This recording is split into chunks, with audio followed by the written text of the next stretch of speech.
Nishad party के राष्ट्रीय अध्यक्ष व मत्स्य मंत्री संजय निषाद पहुंचे अयोध्या। इस दौरान उन्होंने मीडिया से बात करते हुए होने वाले 2024 के लोकसभा चुनाव को लेकर कहा कि 2019 में जब मैं आया था सपा बसपा एक हो गई थी, जिसका सम्राट 30 सालों तक था। सपा बसपा आमने सामने लड़ा करते थे, किसी को लड़ने नहीं देती थी। फिर मैं मोदी के साथ 18% आबादी के साथ में खड़ा हुआ। उत्तर प्रदेश में 37 सीट निषाद बहुमूल्य क्षेत्र है। उत्तर प्रदेश में 80 की 80 सीट जीतेंगे, इसलिए जीतेंगे कि हम लोगों ने जनता के लिए काम किया है, बिना भेदभाव के काम किया है। इनके समय में जब सरकार होती थी तो ये भेदभाव करते थे। सुरक्षा मोदी जी कर रहे हैं, सभी को योजनाओं का लाभ मोदी जी दे रहे हैं। इनके समय में दंगा होता था, आज दंगा मुक्त प्रदेश है। आज के समय में सारे लोग अमन चैन से रह रहे हैं। मुसलमानों के साथ भी कोई भेदभाव नहीं, सभी को योजनाओं का लाभ मिल रहा है। वो इस बार भारतीय जनता पार्टी को मिलने वाली है और गठबंधन को मिलने वाली है, तो क्या कहेंगे इस पे? आपने देखा होगा 2019 में मैं आया हूँ, सपा और बसपा एक हो गई थी, जिसकी साम्राज्य 30 सालों था। सपा आमने सामने लड़ती थी, किसी को लड़ने नहीं देती थी। लेकिन जब सपा और बसपा एक हो गई 2019 में, अब मैं मोदी के साथ खड़ा हो गया। 18% आबादी निषादों का, तो आज के दिन में देख लीजिए क्या है। 37 सीट निषाद बाहुल है उत्तर प्रदेश में, जहाँ हम 3.5 लाख से ऊपर वोट हैं। हम हर जगह 1 से 1.5 लाख 2 लाख वोट हैं। सब 80 की 80 सीट हम लोग उत्तर प्रदेश में इसलिए जीते हैं।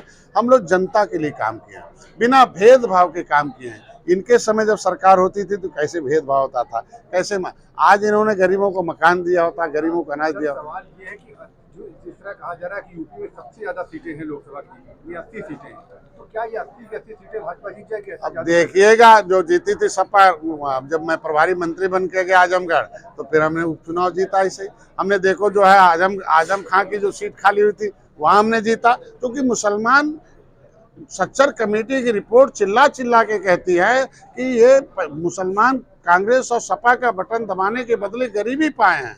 अनाज हमारे मोदी जी दे रहे हैं, इलाज मोदी जी दे रहे हैं, मकान मोदी जी दे रहे हैं, और सुरक्षा मोदी जी। इनके समय था दंगा होता था, आज जो है दंगा मुक्त प्रदेश है। आज दिन में सारे लोग अमन चमन से काम कर रहे हैं, सारे व्यापार कर। भाई मुसलमानों का तो हम तो कोई भेदभाव नहीं कर रहे हैं ना। मकान बना रहे हैं तो ऐसा तो नहीं कह रहे कि उनको नहीं देना, उनको देना। सब कुछ जो भी है सर्वे इन्हीं लोगों ने किया था, और सर्वे के आधार पर सब कुछ। तो हम आज के दिन में दलित, पिछड़ा, अल्पसंख्यक, सारे जाति धर्म के लोग हमारे साथ हैं, तो जीतेगा कौन? हम लोग जीतेंगे। हम कह रहे हैं ना कि 80 में हमारा है और 20 में बंटवारा है।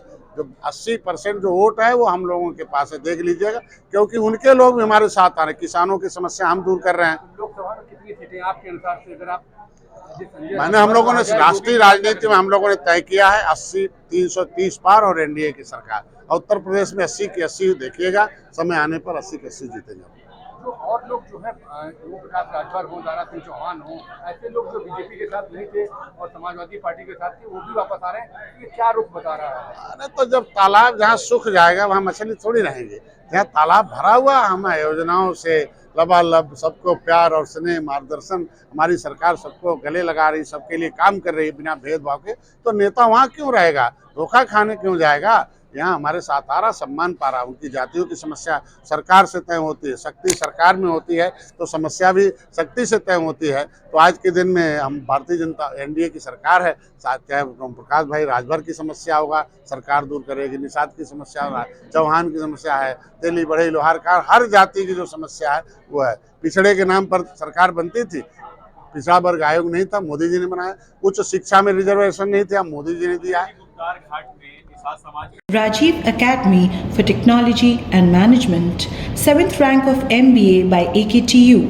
Assured placements among top-notch global companies, regular workshops, training programs, seminars and guest lectures, frequent industrial visits for practical exposure, systematic and well-structured training classes to enhance communication, life skills, technical and aptitude skills, a lively campus life, cultural and sports events and extracurricular activities, highly qualified faculty members, multimedia classrooms and state-of-the-art AC infrastructure amidst lush green enthralling ambience.